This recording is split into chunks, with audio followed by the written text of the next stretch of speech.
मेरी screen visible है सबको? जी जी विजिबल है। विजिबल।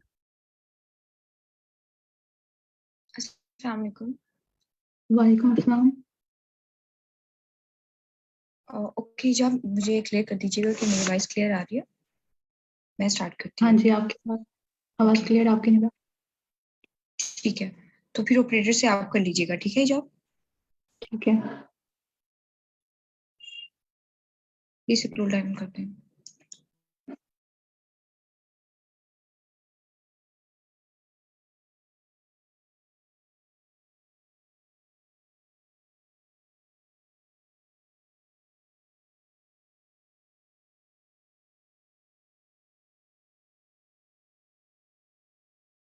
जी निम्रा बताएं।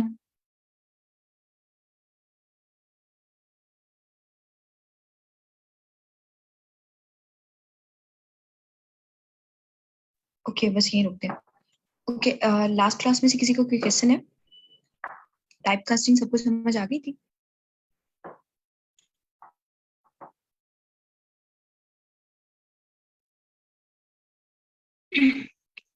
मेरे ख्याल से क्लियर है सबका।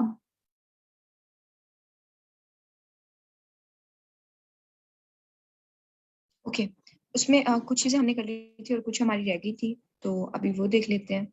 हमने देख लिया था कि हम स्ट्रिंग को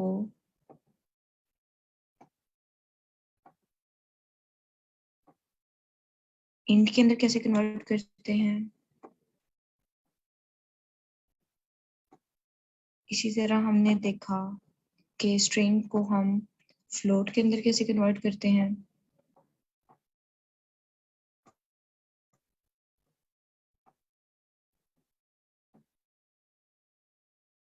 और इनका रिवर्स भी हमने देख लिया था कि अगर हमारे पास एक फ्लोट डाटा टाइप हो तो हम उसे स्ट्रिंग में कैसे चेंज करते हैं, और अगर अगर फ्लोट हो, ओके, उसे स्ट्रिंग में कैसे कन्वर्ट करते हैं, और अगर इंटीजर हो तो उसे स्ट्रिंग में कैसे कन्वर्ट करते हैं।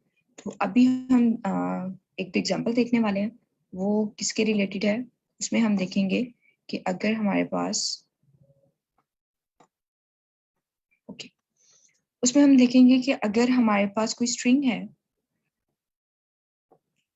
तो उसे हम बूलियन वैल्यू में कैसे चेंज कर सकते हैं। कोई बताना चाहेगा बूलियन वैल्यू क्या होती है? ट्रू और फॉल्स के फॉर्म में जो ओके, ठीक है। तो अगर हमने उसे बूलियन डाटा टाइप में चेंज करना है तो कैसे चेंज करेंगे स्ट्रिंग को? क्या उसका सिंटैक्स होना चाहिए?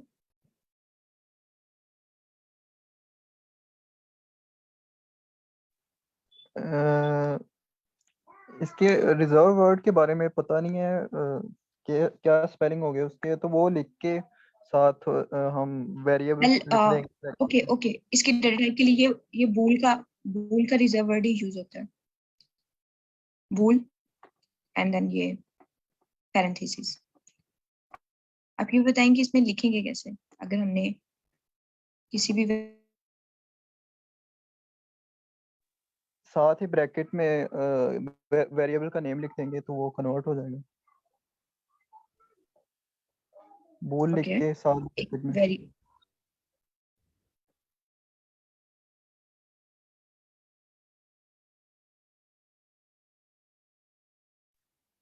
मैम आपकी आवाज नहीं आ रही।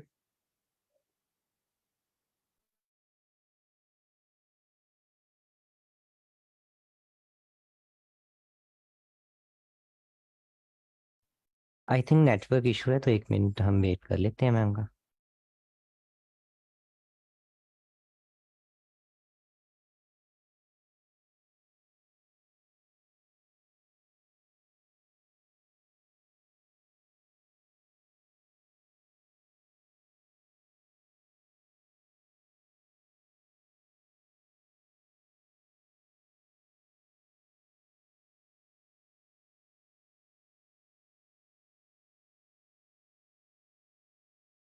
अभी किसी का हैंड रेस था कुछ देर पहले, क्या कोई क्वेश्चन है किसी का?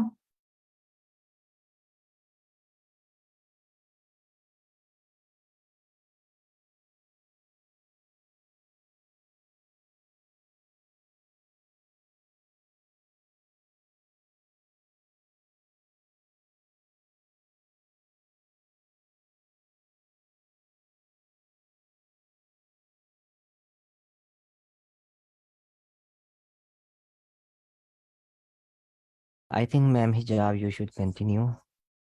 राइट। तो मैम निम्रा बता रही थी हमें टाइपकास्टिंग के बारे में जो हमने पढ़ा था लास्ट लेक्चर में, और अगर किसी का उसके बारे में कोई क्वेश्चन नहीं है तो हम अपने नेक्स्ट लेक्चर की तरफ जाते हैं। अभी मैम निम्रा कुछ शेयर करना चाह रही थी और मुझे आइडिया नहीं है कि वो क्या शेयर करना चाह रही थी।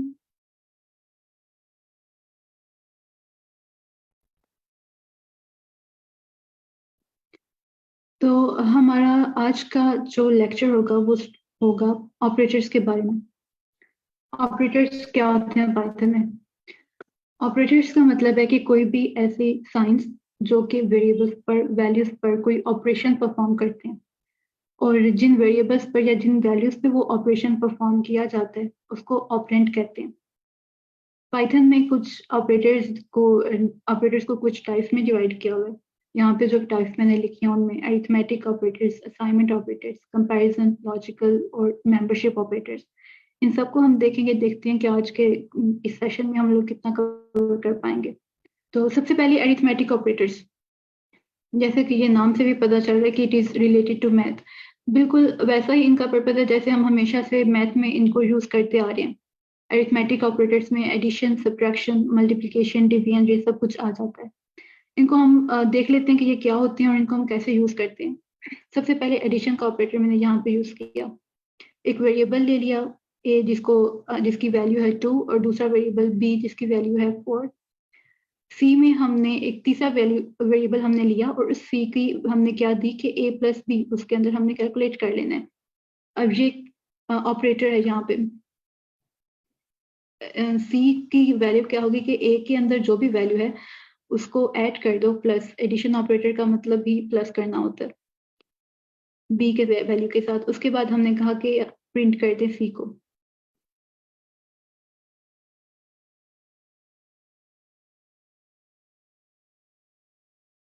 इसके बाद हम इसकी डाटा टाइप भी देखेंगे। सिमिलरली हम यूज कर सकते हैं सब्ट्रैक्शन ऑपरेटर्स और मल्टीप्लिकेशन ऑपरेटर्स को।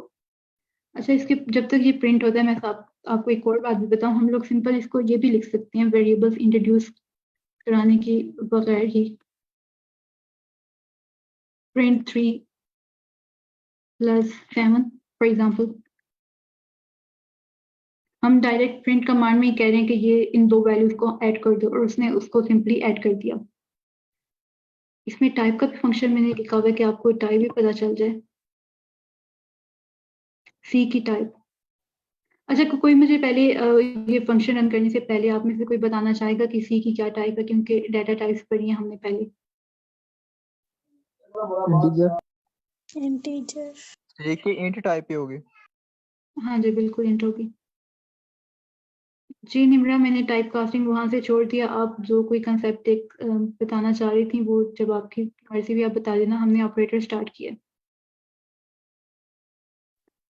ओके, ऑपरेटर के बारे में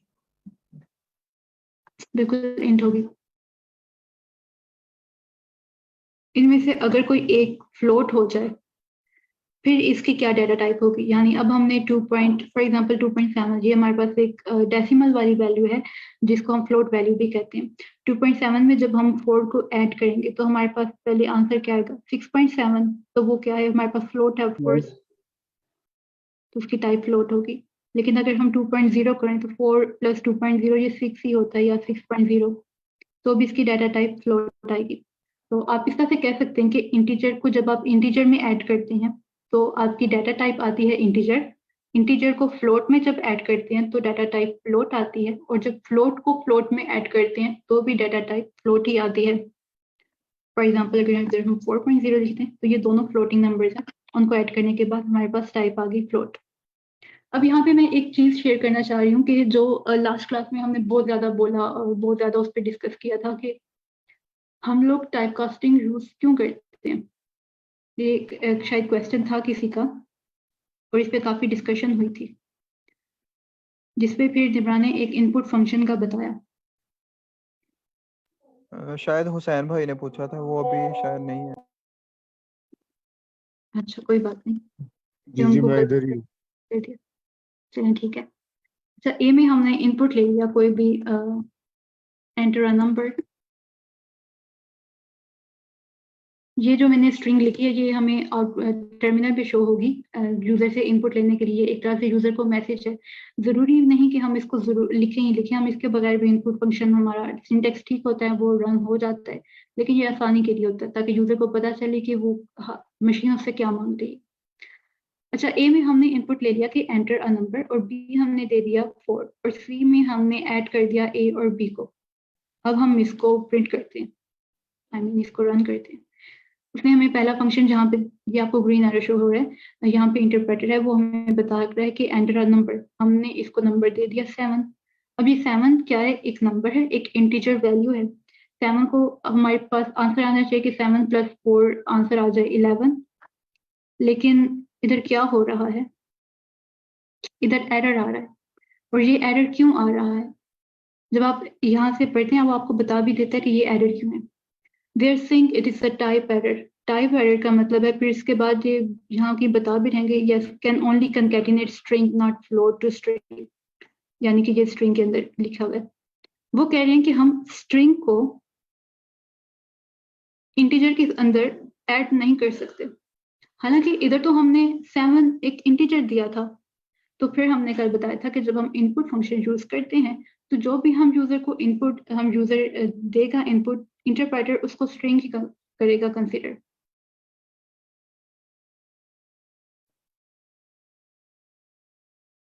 अगर इसको हम करें, कमेंट करें, और यहाँ पे हम ए की टाइप प्रिंट करवाना चाहें, यहाँ पे हमने ए को एक नंबर दिया और उसके बाद उसने बता दिया कि इसकी क्लास स्ट्रिंग है, हालांकि हमने एक नंबर दिया इसको, वो इस वजह से क्योंकि हमने इनपुट फंक्शन यूज किया। अब हम ऐसा करना चाह रहे हैं कि हमने 2 नंबर्स को ऐड किया है, लेकिन वो नंबर भी हमने यूजर से ही लेना है, तो हम कैसे करेंगे? तो हम इस तरह से करेंगे कि इधर हम इंटीजर का फंक्शन लगा लेंगे। हम इधर इंट भी लिख सकते हैं, फ्लोट भी लिख सकते हैं, दोनों लिख सकते हैं, दोनों नंबर्स ही होंगे। नंबर्स पे अरिथमेटिक ऑपरेटर्स वर्क करते हैं। उसके बाद हम फिर ये सारा कुछ प्रोग्राम अपना वैसे ही रन करेंगे।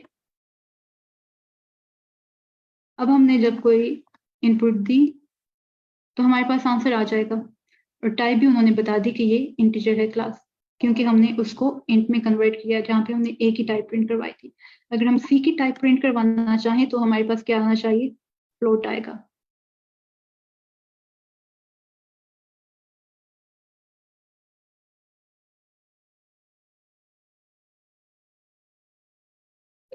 फ्लोट है यहाँ पे।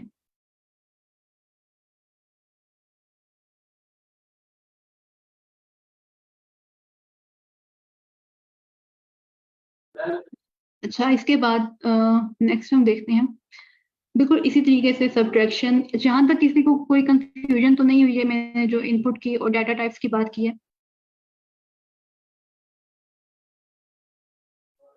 No ma'am.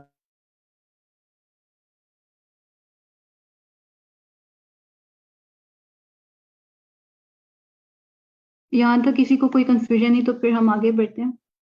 बिल्कुल इसी तरह से सब्ट्रैक्शन, जिसका सिंपल काम है माइनस करना, इसमें हम सब्ट्रैक्ट करते हैं 2 नंबर्स को।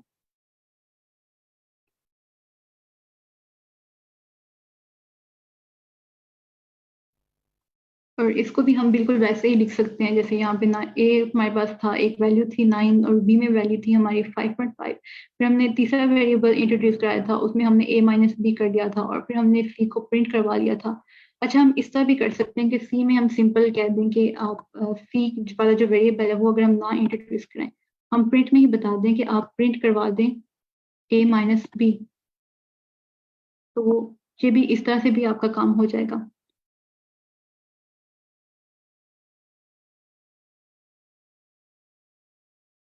por si ves ya no es yo mujer. Pues yo acabo de Hassan Abbas पे से लेने दोनों में आपके जो आंसर है आउटपुट है वो नेगेटिव में भी आ सकता है। अगर आपने जिस तरह मैथ्स में हम लोग करते हैं कि छोटी वैल्यू से बड़ी वैल्यू को अगर माइनस किया तो हमारे पास आंसर नेगेटिव में आएगा। इसके बाद मल्टीप्लिकेशन ऑपरेटर। मल्टीप्लिकेशन ऑपरेटर के लिए जो साइन होता है वो होता है एस्टेरिक का, ये साइन। इसका सिंपल काम है मल्टीप्लाई करना, तो ऑपरेंड्स को, 2 वैल्यूज को मल्टीप्लाई कर देगा आपस में।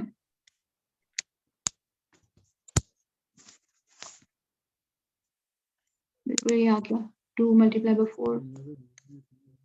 इसी तरह अगर इनमें से कोई एक भी हम ले लें, फ्लोट ले लें, तो फिर क्या होगा? फिर वो फ्लोटिंग वैल्यू आएगी हमारे पास। जब भी इंटीजर और इंटीजर के दरमियान ऑपरेशन होता है तो आंसर इंटीजर आता है, लेकिन अगर एक फ्लोट आ जाए तो फिर आंसर हमारे पास फ्लोटिंग नंबर में ही आता है। इसको ये लगा अगर आपको कोई क्वेश्चन है तो काइंडली आप अपना माइक म्यूट कर लें, जिनका माइक अनम्यूट है। मैम इधर तो हम लोग इंटीजर और फ्लोट ले रहे हैं नंबर।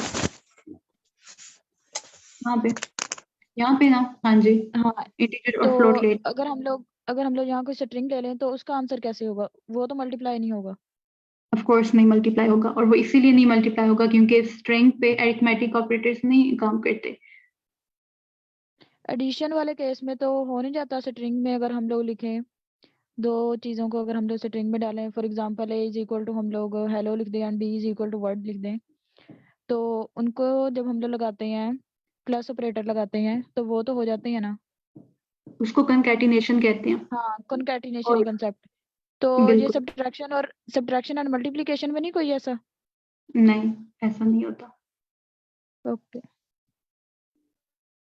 और वो कंकैटिनेशन भी यही होता है कि दो स्ट्रिंग्स को आपस में लिख दिया उन्होंने एक स्ट्रिंग बना के, वो ये होता है।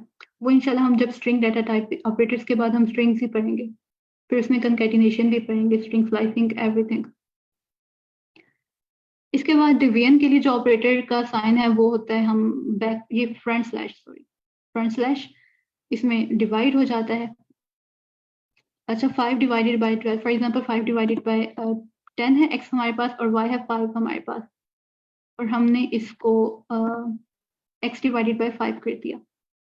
आंसर पूछने की जरूरत नहीं है, 2 आ गया। इसकी हम टाइप भी प्रिंट कर देते हैं साथ ही।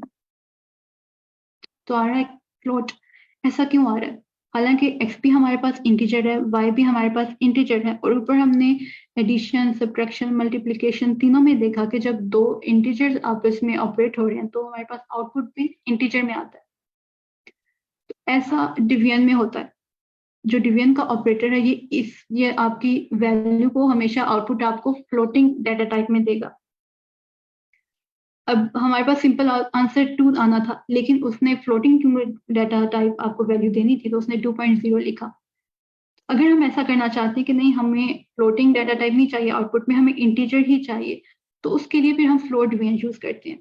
फ्लोट डिवीजन का ये है कि उसका साइन ये होता है कि डबल फ्रंट स्लैश हमने यूज करने हैं। उसमें हम जो भी चीज यूज करेंगे वो हमारे पास जो भी ऑपरेटर्स, जिस भी डाटा टाइप के ऑपरेटर्स होंगे, आंसर हमारे पास हमेशा आएगा इंटीजर में।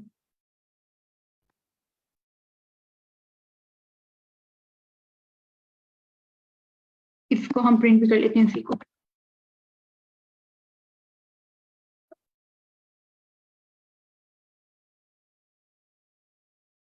ठीक, लेकिन अगर हम इधर इस तरह से लिखते हैं कि 12 डिवाइडेड बाय 5, तो इसका आंसर हमारे पास आना चाहिए क्या आता है आंसर जब 12 को 5 से डिवाइड करें?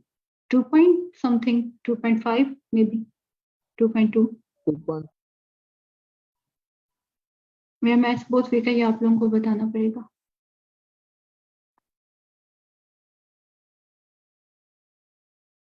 टू 2.4 आता है, लेकिन जब हम फ्लोट डिवीजन इसमें यूज करेंगे तो वो इस 2.4 को भी इंटीजर में कन्वर्ट कर देगा, इस तरह से कि जो डेसिमल के बाद की वैल्यू वो उसको इग्नोर कर देगा और सिर्फ हमारे पास डेसिमल से पहले वाली वैल्यू आ जाएगी, ताकि वो आंसर हमारे पास इंटीजर में रहे।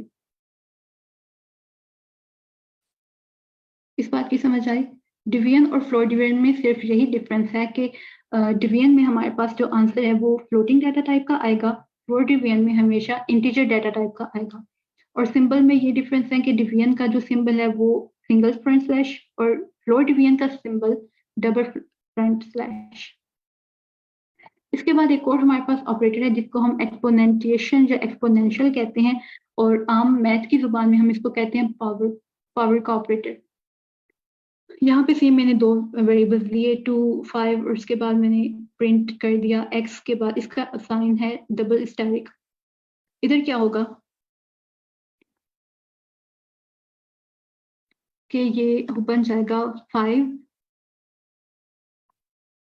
रेस्ट टू पावर 2, यानी कि हम इसको कहते हैं कि आंसर जैसे कि होता है कि 5 मल्टीप्लाई बाय 5, ये होगा हमारे पास पावर उसकी आ जाएगी। तो उल्टा कर दिया मैंने।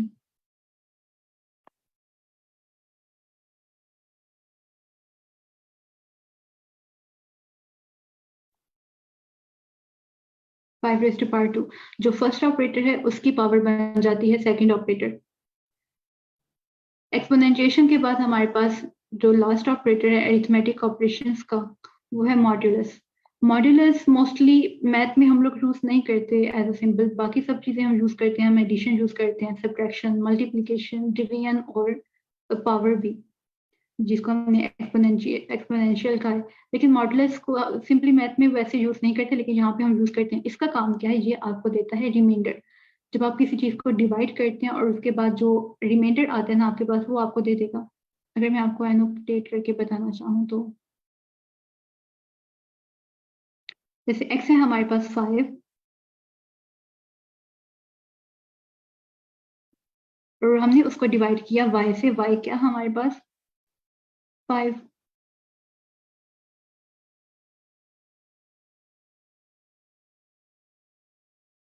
तो 5 1 टाइम्स 5, और रिमाइंडर हमारे पास आ जाता है 0।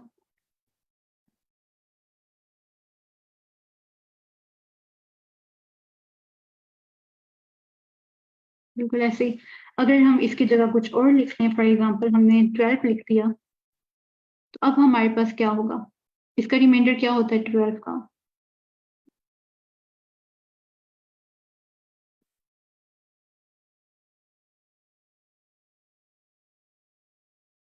12 2 और 5 2 होता है। माशाल्लाह, स्ट्रॉन्ग मैथ है आपका।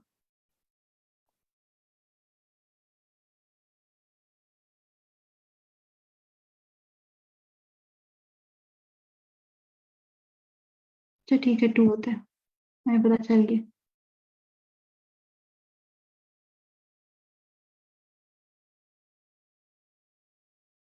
2, इसके बाद अगर हम इसकी पाई भी पता करना चाहें तो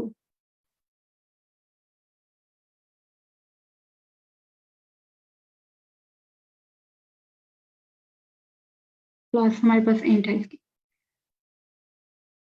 यहाँ तक मैंने कुछ डिफरेंट सिंटेक्सेस यूज किए थे सब ऑपरेटर्स बताने में। आपको किसी सिंटेक्स में तो कोई इशू नहीं हुआ? जैसे यहाँ पे मैंने सिंपली पहले ऊपर मैं वेरिएबल बनाती रही और यहाँ पे मैंने वेरिएबल के बगैर उसको प्रिंट कर लिया और इसकी टाइप भी वेरिएबल के बगैर ही बता दी। इसमें किसी को इशू तो नहीं हुआ कि ये कैसे हो गया? सबको समझ आ गई है ना? आप लोगों ने अडेप्ट कर लिया ना इसको? Yes ma'am. जी बिल्कुल मैम। ठीक है, काइंडली एक दफा आप गो थ्रू कर देंगे अगेन। वही करने लगी। तो ऑपरेटर्स में हमने फर्स्ट ऑपरेटर पढ़े अरिथमेटिक ऑपरेटर्स। जैसे इनके नाम से शो हो रहा है कि वो ऑपरेटर्स जो सिंपल मैथमेटिक्स में यूज होते हैं कैलकुलेशन के लिए, ऐड करने के लिए, सब्ट्रैक्ट करने के लिए, मल्टीप्लाई करने के लिए, ये सब कुछ। तो एडिशन ऑपरेटर का सिंबल क्या होता है? वही जो हम सिंबल मैथ में यूज करते हैं, प्लस का सिंबल। उसमें दो वैल्यूज को, दो वेरिएबल्स को या दो वैल्यूज को प्लस कर देते हैं। ऐसा भी हो सकता है कि आपने वेरिएबल इंट्रोड्यूस करा है, आप उन दोनों को ऐड कर रहे हैं। शर्त ये है कि दोनों वेरिएबल्स नंबर डाटा टाइप होना चाहिए, यानी कि इंटीजर या फिर फ्लोट। और उसके बाद हमने देखा कि सब्ट्रैक्शन, जिसका जो सिंबल है वो है माइनस, उसमें हम लोग ऐड करते हैं फर्स्ट वेरिएबल में से सेकंड वेरिएबल, या फर्स्ट वैल्यू में से सेकंड वैल्यू डिडक्ट हो जाती है, माइनस हो जाती है। और फिर हमने देखा मल्टीप्लिकेशन, जिसका सिंबल है एस्टेरिक या ये मैम, स्टार साइन। हाँ जी, सब्ट्रैक्शन में जो हमारे पास डाटा टाइप्स होती हैं वो कोई भी चल सकती है, इंट, फ्लोट। मुझे आपकी आवाज नहीं आई, आप थोड़ा क्लियर बोलें या थोड़ा ऊंचा। मैम जो सब्ट्रैक्शन में डाटा टाइप्स हैं, अब आ हाँ रही है जी, आवाज?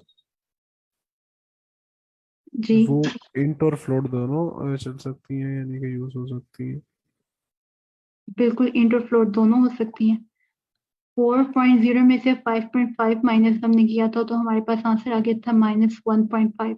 अगर इसकी हम टाइप प्रिंट करवाएं तो ये हमारे पास क्लास फ्लोट है। अगर हम इसको इंटीजर बना देंगे दोनों को तो हमारे पास क्लास मैम टाइप में प्रिंट सी करवाया हुआ है आपने, लेकिन वहाँ पर डिक्लेयर नहीं हुआ।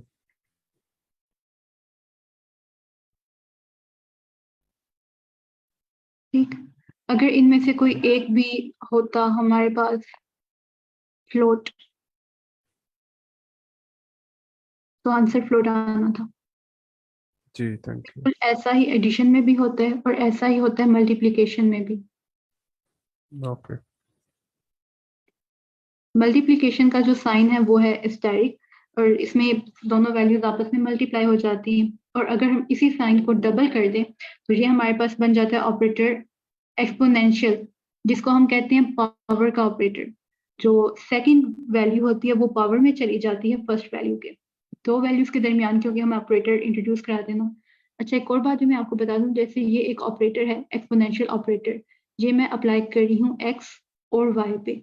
एक्स और वाई को हम कहेंगे कि ये ऑपरेंड्स हैं और इनके ऊपर कौन सा ऑपरेटर अप्लाई हो रहा है, एक्सपोनेंशियल ऑपरेटर, जिसका काम है कि आपको पावर दे देता है एक दूसरे की। और पावर क्या तो मैम, सबको आता है। एक्सपोनेंशियल ऑपरेटर में जो एक्स है वो बेस है और वाई पावर है। हाँ जी।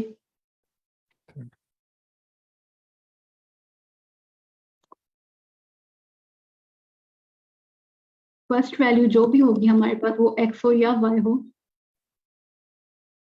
वो बेस हो जाएगी। और जो सेकंड वैल्यू होगी वो हमारे पास पावर में जाएगी। जैसे यहाँ पे हमने x5 और y2 लिया, उसके बाद हमने x के बाद एक्सपोनेंशियल ऑपरेटर और फिर y किया, तो हमारे पास जो आउटपुट में आया था वो था 5 raised to power 2, यानी कि 5 मल्टीप्लाई बाय 5, 2 टाइम्स 5 को मल्टीप्लाई किया था।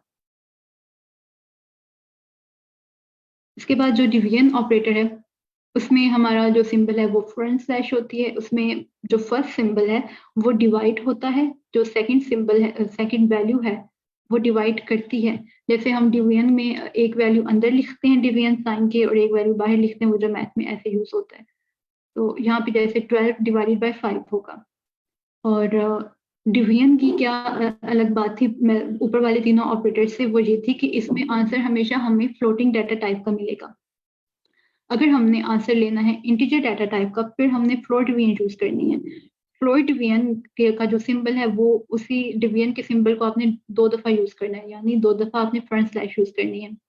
उसमें आपके पास आउटपुट जो भी होगा उसको इंटीजर में कन्वर्ट किया मैम जाएगा। फिर आउट हाँ जी। मैम एक क्वेश्चन है, अगर हमने आंसर को इंट में कन्वर्ट करना है डिवीजन में, तो हम simply z is equal to x divided by y इसको ब्रैकेट में लिखते हैं और बाहर इंट लिखते हैं, तो फिर वो कन्वर्ट नहीं हो जाएगा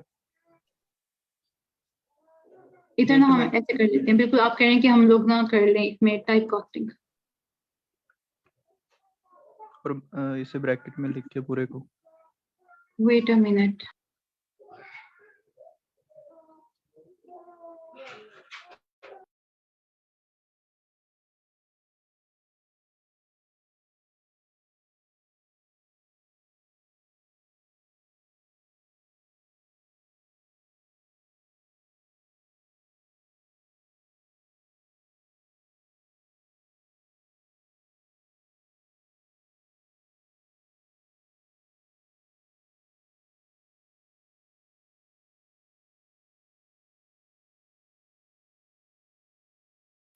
यानी कि हम लोग इसमें टाइप कास्टिंग भी यूज कर सकते हैं, लेकिन हमारे पास सेम काम करने के लिए एक पूरा ऑपरेटर भी मौजूद है।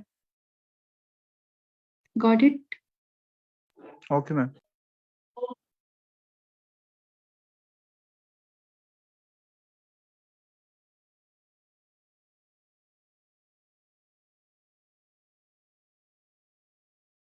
इसके बाद हम लोग नेक्स्ट जाते हैं। फ्लोट डिवीजन का भी पता चल गया, इसमें हमें हर चीज इंटीजर में भी मिलेगी।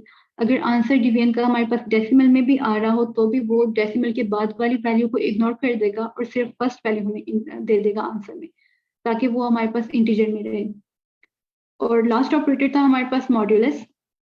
मॉड्यूलस में ये था कि आपको रिमाइंडर मिलता है, डिवीजन का रिमाइंडर, और इसका यही है कि जो साइन है वो परसेंटेज का साइन यूज करते हैं। फर्स्ट जो वैल्यू है वो डिवाइड होती है सेकंड वैल्यू से, और उसका जो रिमाइंडर होता है वो आपको आउटपुट में मिलता है। अगर रिमाइंडर 0 हो तो 0 भी मिल जाता है। यहाँ तक किसी को कोई भी क्वेरी या कोई छोटा सा भी क्वेश्चन हो तो काइंडली बता दें मुझे। मॉड्यूलस रिपीट कर देगा आंटी।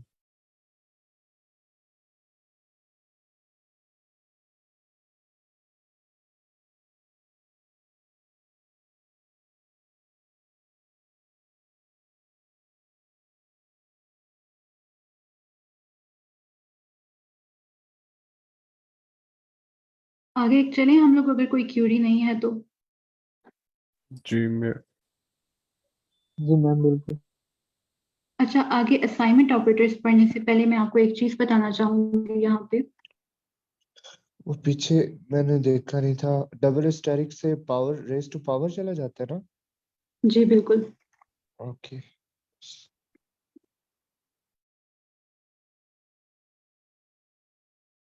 एक चीज हमारे पास एक कॉन्सेप्ट होता है ऑपरेटर प्रेसिडेंस के नाम से। इसका क्या मतलब होता है? इसका मतलब ये होता है कि आप लोगों ने अलजेब्रा पढ़ा होगा बचपन में, मैथ्स में। उसमें ये होता है कि एक स्टेटमेंट हम लोग को लंबी सी दी जाती है। यहाँ पे आपको करके दिखाती हूँ।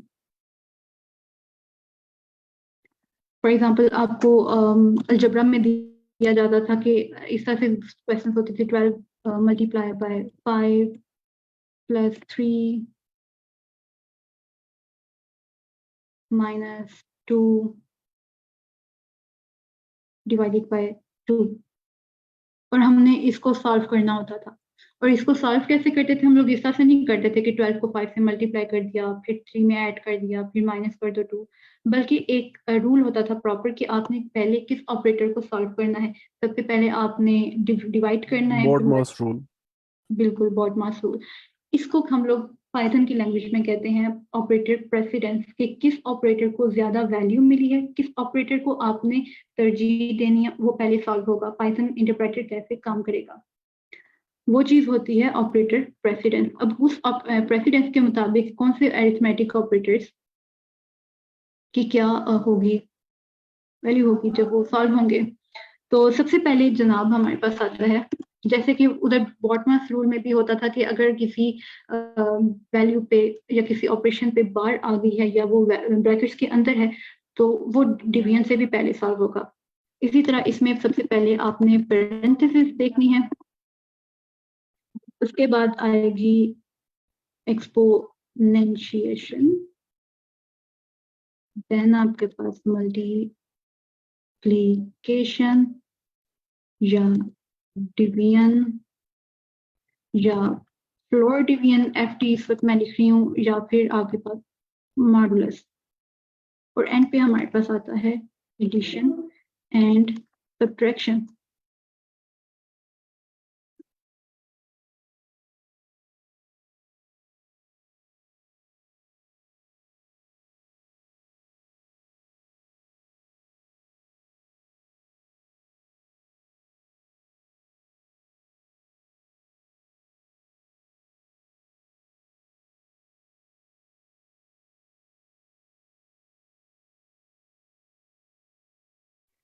सॉरी फॉर डिस्टर्बेंस, बार बार हो रही है। ये ऑपरेटर प्रेसिडेंस होती है कि किस ऑपरेटर को पहले आपने वैल्यू देनी, कौन सा ऑपरेटर पहले सॉल्व होगा। तो उसके कारण सबसे पहले अगर किसी वैल्यू में पैरेंथेसिस आ गई है तो वो सॉल्व होगी। उसके बाद एक्सपोनेंशियल वाला जो ऑपरेटर है, फिर multiplication, division, floor division, modulus, इन चारों को सेम प्रेसिडेंस मिलती है। अगर इन चारों में से कोई इनमें से इस तरह से होगा कि जो पहले सीक्वेंस में आ जाएगा वो पहले सॉल्व होगा, दूसरे वाला बाद में, और सबसे एंड पे हमारे पास एडिशन सब्ट्रैक्शन होती है। फॉर एग्जाम्पल हम लोग यहाँ पे करते हैं, प्रिंट सिंपल से कर लेते हैं चीज के 12 ही है हमारे पास, उसको हमने प्लस कर दिया 5 में, फिर हमने माइनस कर दिया 4 में, के बाद उसका पावर कर दिया 2 में। अभी तक के लिए इतना ही करती हूँ, फिर बाद में बाकी सबको मिला के। अब इसमें हमारे पास आंसर क्या आना चाहिए? इस प्रेसिडेंस के अकॉर्डिंग सबसे पहले हमारे पास सॉल्व होगा एक्सपोनेंशियल वाला, यानी 4 raised to power 2, जो कि हमारे पास आ जाएगा 16। फिर 16 के बाद हमने नेक्स्ट हमारे पास क्या ऑपरेटर यूज होना चाहिए इस प्रेसिडेंस के मुताबिक, मल्टीप्लीकेशन का। तो मल्टीप्लाई होगा 5 से, तो 16 मल्टीप्लाई बाय 5, और उसके बाद एंड पे जो हमारे पास चीज होगी वो ऐड हो जाएगी 12 में, 92। 16 मल्टीप्लाई बाय 5 80 होता है हमारे पास, तो 80 plus 90, yes, sorry 80 plus 12 92। I have इसी a तरह question. जी, मैम पैरेंथेसिस तो मेरा ख्याल है कंपल्सरी है, विदाउट पैरेंथेसिस तो हम कर ही नहीं सकते, सिंटैक्स ही नहीं बनता। चलिए मेरे कहने का ये मतलब था, इधर मैंने माइनस कर लिया फॉर एग्जांपल, और इसको हम कर देते हैं पेरेंथेसिस में। वो जो यानी कि आप पेरेंथेसिस कह जो रही आपको हैं इनटू फंक्शन, जी, पैरेंथेसिस के अंदर अगर पैरेंथेसिस हो तो फिर वो में जो आती है पीरियड कौन सा जो प्रेसिडेंस, जो ये वाली पेरेंथेसिस है ना, ये तो प्रिंट के सिंटेक्स के पेरेंथेसिस हैं। सिंटेक्स क्या होता है प्रिंट का, कि प्रिंट कीवर्ड लिखा आपने, उसके बाद आपने पेरेंथेसिस लिखी, उसके बगैर तो प्रिंट का फंक्शन यूज नहीं होगा। इन पेरेंथेसिस को हमने नहीं देखना ऑपरेशंस के दौरान। ये सिंटेक्स के लिए ऐसे जैसे डिफॉल्ट आपने यूज करनी ही करनी है। उसके बाद जिस चीज में पेरेंथेसिस होगी उसको प्रेसिडेंस मिलेगी। जैसे यहाँ पे सबसे पहले 4 माइनस 2 सॉल्व होगा, 2 आंसर आ जाएगा, वो मल्टीप्लाई होगा 5 से 10, और फिर 10 प्लस 12 22। तो ये प्रेसिडेंस की भी आपको समझ आ गया जी कि ये मैम कैसे। Got it. ऑलराइट, उसके बाद असाइनमेंट ऑपरेटर्स। असाइनमेंट ऑपरेटर क्या होते हैं? असाइनमेंट ऑपरेटर जैसे कि नाम से पता चल रहा है कि किसी चीज को कोई वैल्यू असाइन करती है। असाइनमेंट ऑपरेटर एक्चुअली यही होता है जो हम लोग हमेशा से यूज करते आ रहे हैं, जैसे x इज इक्वल टू 5, ये जो इक्वल का साइन है ये है हमारे पास असाइनमेंट ऑपरेटर। अब इसके बाद हम लोग इसको कुछ असाइनमेंट ऑपरेटर में कुछ एडिशंस करते हैं, उसको कुछ और तरह से यूज करते हैं। जैसे ये ऑपरेटर मैंने एक बनाया हुआ है प्लस इक्वल्स टू, यानी असाइनमेंट ऑपरेटर इक्वल के अंदर हमने प्लस ऐड कर दिया, यहाँ पे minus equals to, multiply equals to. इनको हम कहते हैं ऑगमेंटेड असाइनमेंट ऑपरेटर्स, यानी असाइनमेंट ऑपरेटर्स को हमने ऑगमेंट किया है या उनमें इजाफा किया है या उनकी फंक्शनैलिटी को बढ़ा दिया है हमने। ये हम लोग अरिथमेटिक ऑपरेटर्स में भी पढ़ सकते थे। इनका काम सिंपली ये है कि जो अरिथमेटिक ऑपरेटर्स हैं हमारे पास, उनके सिंटेक्स को शार्ट करना है।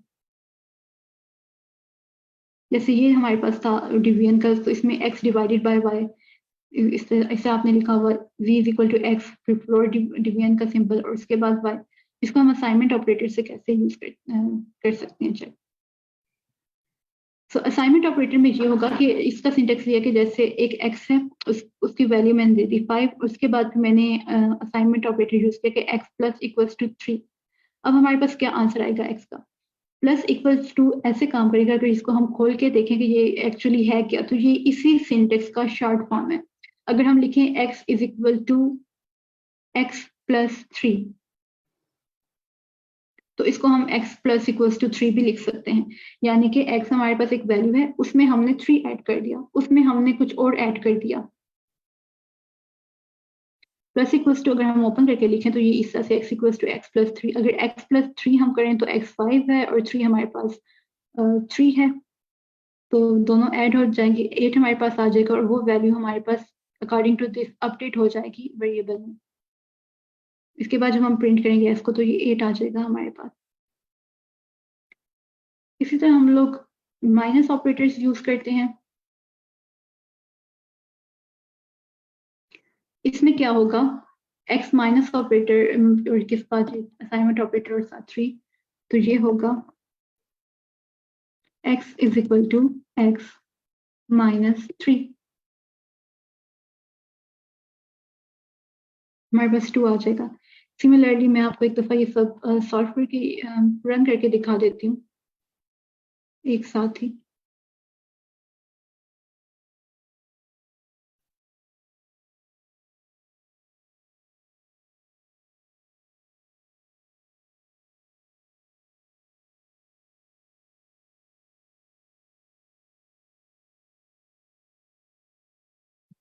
सबके एंड पे हमने इसको करते गए हैं, सब सारी वैल्यूज अपडेट होती गई हैं।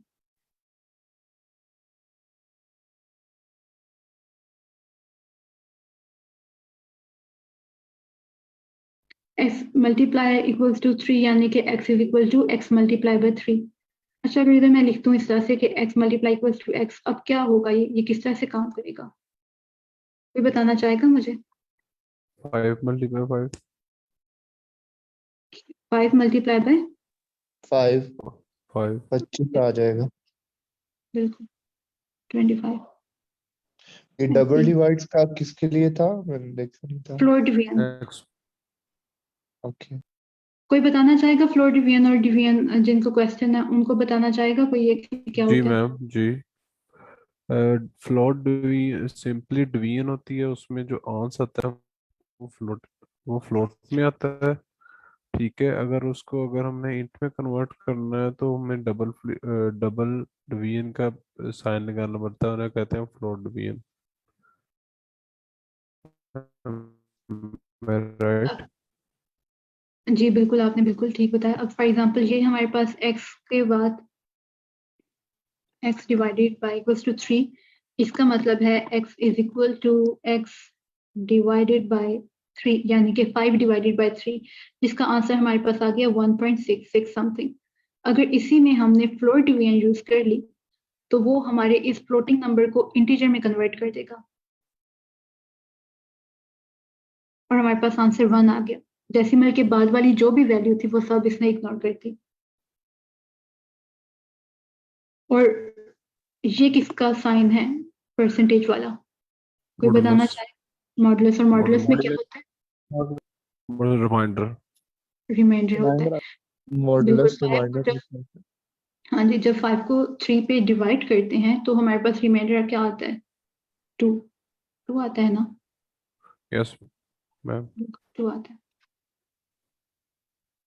फ्लोर डिवीजन पे अगर इसके बाद ये एक्सपोनेंशियल, ये भी बता दें जल्दी से।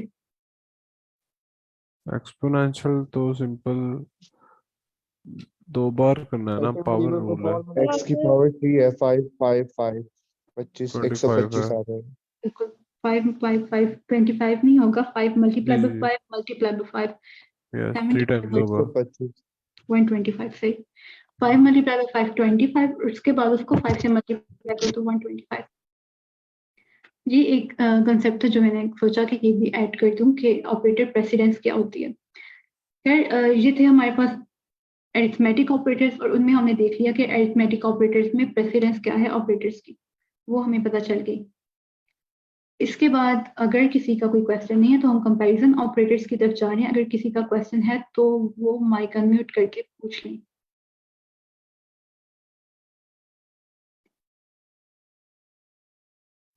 No question ma'am. अच्छा, आप लोग बोर तो नहीं हो रहे? No ma'am. नहीं मैम।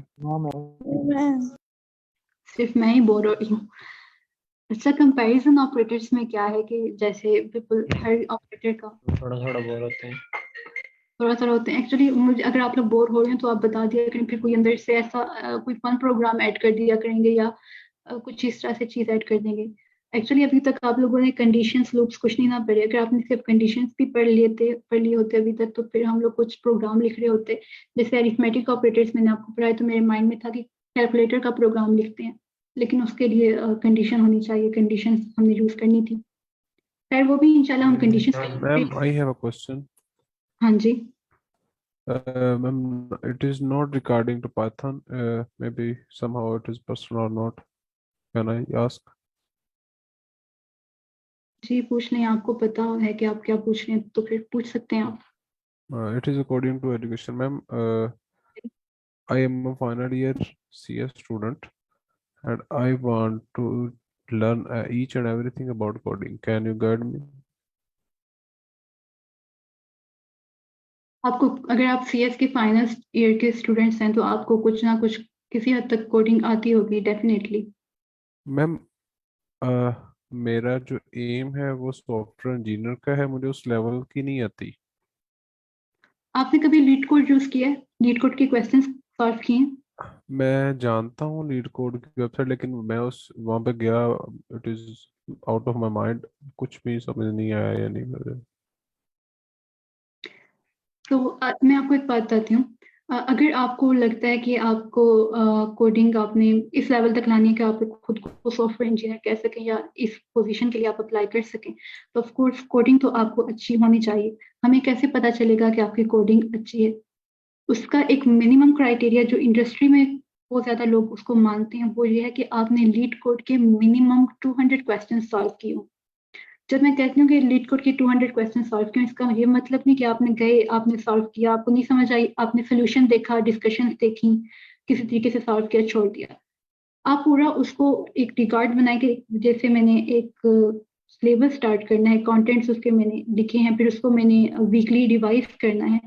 लीड कोड से ये होता है जैसे अगर आपने कहा कि आपने देखा है, क्वेश्चन देखे और समझ नहीं आए, फर्स्ट टाइम वाकई नहीं आते, क्योंकि वो उनमें अक्सर ऐसे क्वेश्चंस होते हैं जो इंटरव्यू क्वेश्चंस होते हैं बड़ी बड़ी कंपनीज के।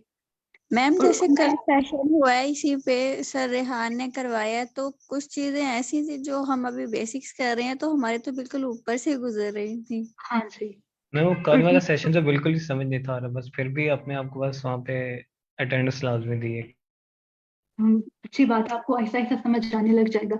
एक्चुअली जो बिगनर्स होते हैं ना, वो लीड कोड पे जाके वो जब उनका जहाँ पे हमने कोड लिखना होता है वहाँ पे उन्होंने क्लासेस बनाई होती हैं, ऑब्जेक्ट्स बनाए होते हैं, वो देख के मैं पहली दफा करती होती थी कि जब तक मैंने ऊप नहीं पढ़ी थी कि हम क्यों ऊप में करें, हम लोग ने क्यों क्लासेस बनाई, हम उसके बगैर भी तो प्रोग्राम लिख सकते थे। खैर वो थोड़ा सा उसका फॉर्मेट लगता है, थोड़ा डरावना है, लेकिन होता नहीं है उसमें। सबसे मेनली आपको वो प्रॉब्लम स्टेटमेंट समझनी चाहिए। अगर आपको प्रॉब्लम स्टेटमेंट समझ आ जाती है, फिर आप एक लॉजिक बनाते हैं कि मैंने ये क्वेश्चन सॉल्व कैसे करना है, फिर उसके बाद आती है कोडिंग, फिर आप वो कोडिंग करते हैं, प्रोग्राम लिखते हैं। तो जिनका क्वेश्चन था उनको मैं सिर्फ यही कहूँगी कि आप प्रैक्टिस करें लीड कोड की, उनके क्वेश्चंस को सॉल्व करें। और अगर आपको नहीं ऑफ कोर्स समझ आती फर्स्ट टाइम में, तो डिस्कशंस होती हैं वहाँ पे, पड़ी हुई सोल्यूशंस भी कुछ होते हैं। और यूट्यूब पे तकरीबन कोई भी आप लीड कोड के क्वेश्चन का नंबर या टाइटल लिखते हैं ना यूट्यूब पे, आपको उसका सोल्यूशन मिल जाता है। तो जी ma'am, thank you so much, you're welcome. I got it. Alright. ठीक है, अभी हम वापस अपने ऑपरेटर्स की तरफ आते हैं। कंपैरिजन ऑपरेटर्स हैं हमारे पास। कंपैरिजन ऑपरेटर्स यानी कि दो वेरिएबल्स को या दो वैल्यूज को हमने कंपेयर करना है, और वही ऑपरेटर्स हैं जो हम लोग हमेशा से यूज करते आ रहे हैं मैथ में, greater than, smaller than, greater than और इक्वल टू, स्मॉलर देन और equal to, if equal to, इसके लिए डबल इक्वल का साइन है, और नॉट इक्वल टू उसके लिए एक्सक्लेमेटरी साइन और उसके बाद इक्वल का साइन। कंपैरिजन ऑपरेटर्स आप लोग कंडीशनल सेंटेंसेस में बहुत काफी यूज करते हैं जब आप कंडीशंस को कंपेयर कर रहे होते हैं। फिर यहाँ पे हमने जैसे इन सब ऑपरेटर्स को एक दफा करके दिखाऊंगी कि ये हो क्या रहा है। दो वेरिएबल्स ले लिए मैंने, दोनों में डिफरेंट वैल्यूज ऐड कर दी। अब मैंने लिखा कि प्रिंट करें ए इज, बारी बारी करके दिखाती हूँ।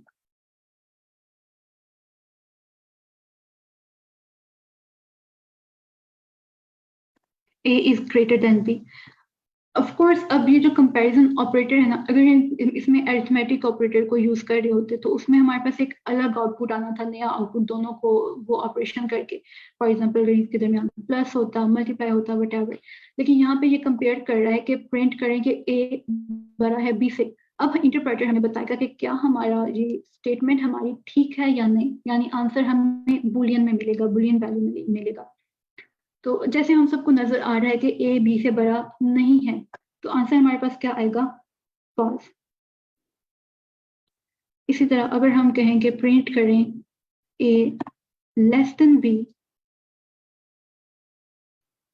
तो हमारे पास आंसर ट्रू आ जाएगा। अगर हम कहें कि क्या ए बी के इक्वल है, तो उसके लिए हमने इक्वल का साइन यूज किया। ये इक्वल वाला जो ऑपरेटर है उसके लिए जो साइन है वो डबल इक्वल, इक्वल को हमने 2 दफा यूज कर लिया। ये भी फॉल्स है क्योंकि दोनों इक्वल नहीं है। फिर हमने देखा कि greater than equal to, greater than equal to का मतलब ये है कि क्या ए बी से बड़ा है या उसके इक्वल है। तो ए बी से ना बड़ा है और ना ही उसके इक्वल है, दोनों स्टेटमेंट्स गलत हैं, तो फिर फॉल्स। लेकिन अगर हम कह दें कि क्या ए बी से छोटा है या इक्वल है, तो उसके लिए हमारे पास वैल्यू आउटपुट ट्रू आएगी, क्योंकि हाँ वो और इसके बाद नॉट इक्वल भी। तो यानी क्या ए बी के इक्वल नहीं है, तो ऑफ कोर्स नहीं है इक्वल, हमारे पास आंसर आ गया ट्रू।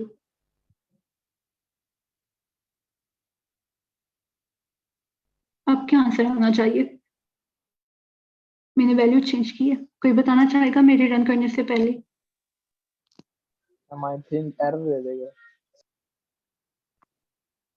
या फिर फॉल्स आ जाएगा। मैम ट्रू आएगा, 8 नॉट इक्वल टू बी आपने लिखा हुआ है।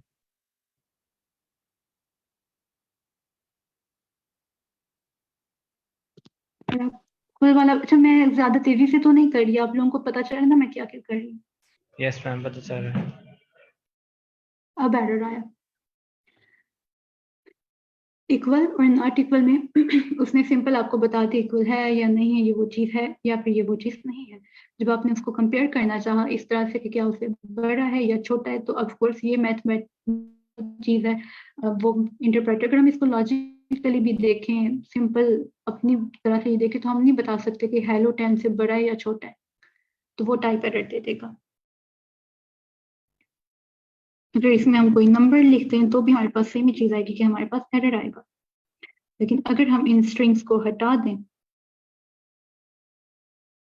तो हमारे पास सोल्यूशन आ जाएगा। कंपैरिजन ऑपरेटर्स, टाइम गुजर चुका है काफी सारा। अच्छा, कंपैरिजन ऑपरेटर्स का भी बस यही काम है कि आपने कंपेयर करना है। असाइनमेंट ऑपरेटर्स हमने देखे, और हमने देखे अरिथमेटिक ऑपरेटर्स और ऑपरेटर प्रेसिडेंस, और साथ हमने थोड़ा सी ये चीज देखी कि डाटा टाइप्स किस तरह से हो रही हैं। लॉजिकल ऑपरेटर्स हम अभी कर लें या ना करें, बिकॉज लॉजिकल ऑपरेटर्स को ज्यादा बड़ी चीज नहीं है अगर आपने फिजिक्स पढ़ी हुई है। मैम फिर कर दो लें जल्दी। ऑपरेटर कर लेते हैं, चलें ठीक है। लॉजिकल ऑपरेटर्स, इसमें मेनली 3 ऑपरेटर्स होते हैं, एंड और नॉट। जो फिजिक्स के स्टूडेंट्स हैं या जिन्होंने फिजिक्स पढ़ी है तो उनको पता होगा कि एंड और नॉट में क्या होता है। कोई जल्दी जल्दी पता है कि एंड में कोई स्टेटमेंट कब ट्रू होती है, आर में कब ट्रू होती है, और नॉट में क्या चीज होती है? लिखा हुआ मैम है ये। एंड में जब दोनों स्टेटमेंट्स ट्रू होती हैं तो रिजल्ट ट्रू होता है, और में जब एक स्टेटमेंट भी ट्रू होती है तो रिजल्ट ट्रू आता है। नॉट में जब हमारे पास एक स्टेटमेंट फॉल्स होती है तो ट्रू है तो फॉल्स हो गया, फॉल्स है तो ट्रू हो गया। बिल्कुल, उसमें रिवर्स हो जाएगा। इसका प्रिंट भी देख लेते हैं। अच्छा, इनको हम लिखते कैसे? इनका कोई सिंबल नहीं है, इनको एज इट इज लिख देते हैं, एंड और नॉट, लेकिन सबके सब स्मॉल लेटर्स में, क्योंकि पाइथन केस सेंसिटिव है, इसलिए आप इसमें कैपिटल केस नहीं यूज कर सकते।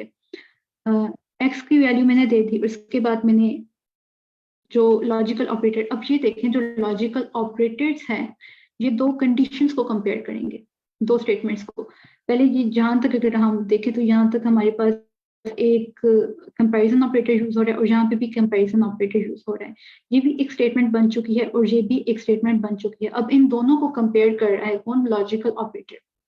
तो हमने कहा कि print x is less than 5 and x is less than 10, तो वो इंटरप्रेटर देखेगा पहली सिचुएशन क्या, पहली स्टेटमेंट क्या ठीक है, x 5 से कम है, पहली स्टेटमेंट ठीक नहीं है, तो वो यहीं पे कह देगा कि ये फॉल्स है।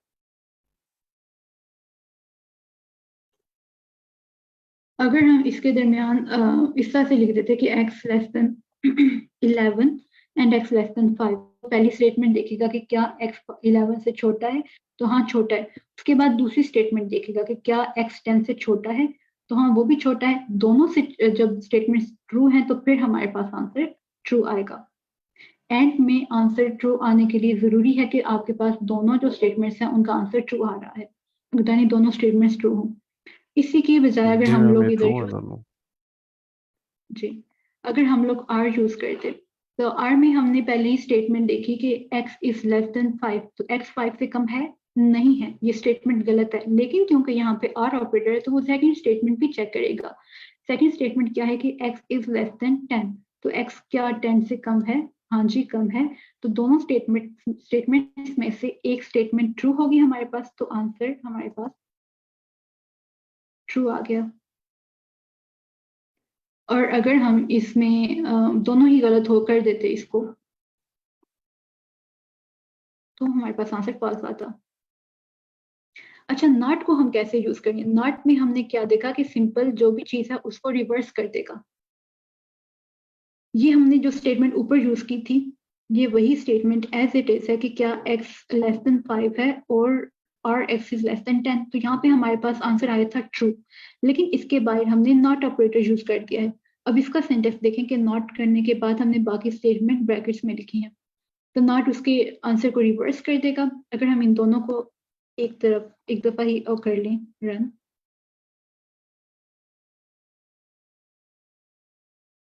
तो जो हमारे पास एक्चुअल स्टेटमेंट है उसका आंसर ट्रू है और नॉट में हमने उसी आंसर को रिवर्स कर दिया, तो वो हमारे पास फॉल्स आ जाएगा। लॉजिकल ऑपरेटर में तो कोई प्रॉब्लम नहीं किसी को? नो। अच्छा, एक और भी मैंने एग्जांपल लिखी हुई, ये भी देख लेते हैं। इक्वल्स टू और ग्रेटर देन, ये पता नहीं मैंने कुछ अलग से बताने के लिए लिखी थी। खैर, ये भी देखें कि पहली जो स्टेटमेंट है वो तो गलत है कि ए जो है वो बी के इक्वल नहीं है। दूसरी स्टेटमेंट ये है कि ए बी से बड़ा है, वो भी गलत है, तो हमारे पास आंसर फॉल्स आएगा। अभी तक जितने हमने ऑपरेटर्स पढ़े हैं उनमें अरिथमेटिक ऑपरेटर्स पढ़े हैं, जिनमें हमने addition, subtraction, multiplication, division, floor division ये सब कुछ पढ़ा है। फिर हमने उनकी प्रेसिडेंस पढ़ी है कि सबसे पहले पैरेंथेसिस वाली ऑपरेशन सॉल्व होंगे, उसके बाद एक्सपोनेंशियल जो कि पावर बताता है, फिर हमारे पास मल्टीप्लिकेशन, डिवीजन, फ्लोर डिवीजन और मॉडुलस, इन सब की प्रेसिडेंस सेम है। एंड पे हमारे पास एडिशन और सब्ट्रैक्शन है, ये हमने पढ़े थे। उसके बाद हमने देखे कंपैरिजन ऑपरेटर्स, जिनमें greater than, less than, greater than equal to, less than equal to. Assignment operators हमने देखे थे, जिसमें हमने उन्हीं अरिथमेटिक ऑपरेटर्स को शॉर्ट हैंड में किस तरह लिखते हैं वो देखा था। उसका सिंटेक्स अगर आपको मैं जल्दी से दोबारा दिखा दूं, 1 मिनट रह गया हमारा, तो वो इस तरह से था। x प्लस इक्वल्स टू 3 का मतलब है कि x is equal to x plus 3।